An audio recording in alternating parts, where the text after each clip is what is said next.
Cette nouvelle, et qui ne fait pas du tout plaisir à la France, oui, c'est ce qu'on appelle la trahison en continu. C'est-à-dire, depuis le début, les États-Unis ont commencé par poser des actes de trahison vis-à-vis de la France.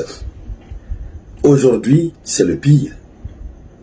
Pour rappel, avant d'aller dans les profondeurs des ténèbres pour sortir la lumière de la vérité, pour rappel, lorsque la France était agitée, alarmiste, lorsque la France faisait sortir, évacuer ses ressortissants du territoire nigérien, les États-Unis d'Amérique avaient dit quoi? Eux, ils avaient dit non, il n'y a pas de pays dans la demeure. Les États-Unis ont refusé de faire évacuer leurs ressortissants. Deuxièmement, parce qu'aujourd'hui c'est la troisième.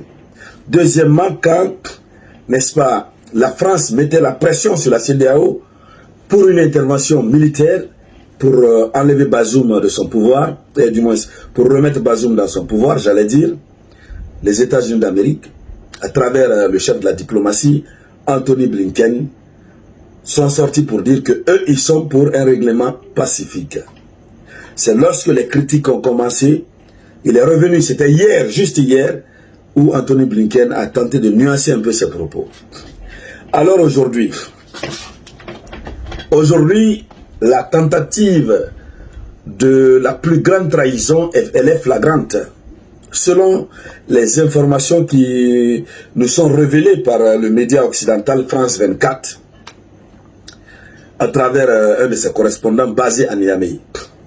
Alors, selon ce correspondant de France 24, dans l'émission où le reportage a été diffusé sur France 24, on apprend que les États-Unis d'Amérique s'apprêtent à véritablement trahir la France. En quoi faisant? En soutenant publiquement, officiellement, les nouvelles autorités du Niger. À travers quoi? La nomination d'une nouvelle ambassadrice, que certains mêmes médias sont en train de l'appeler l'ambassade de la discorde. Parce que ça fait brûler le torchon entre la France et les États-Unis d'Amérique. Alors, la nouvelle c'est ça, l'Amérique s'apprête à envoyer une nouvelle ambassadrice. Il faut dire déjà que cette ambassadrice qui doit aller, elle s'appelle Kathleen Flixibon, si je prononce très bien, si je ne fais pas erreur sur la prononciation de son nom. Kathleen Flixibon. Kathleen Flixibon, actuellement, elle est la numéro 2 de l'ambassade des États-Unis d'Amérique au Niger. Donc c'est elle qu'on veut nommer. Et on apprend que le Sénat américain avait déjà validé sa nomination, d'accord, selon le même rapport diffusé sur France 24, le Sénat avait déjà statué sur sa nomination à partir du 27 juillet, c'est-à-dire au lendemain du coup d'État. Donc c'est déjà acquis.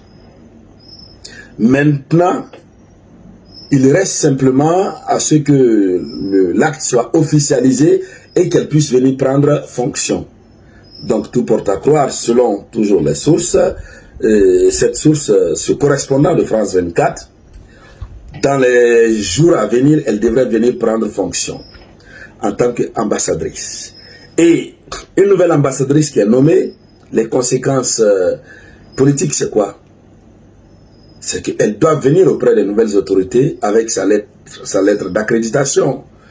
Et voilà, elle va venir, ils vont la recevoir, etc. Donc, c'est reconnaître les nouvelles autorités.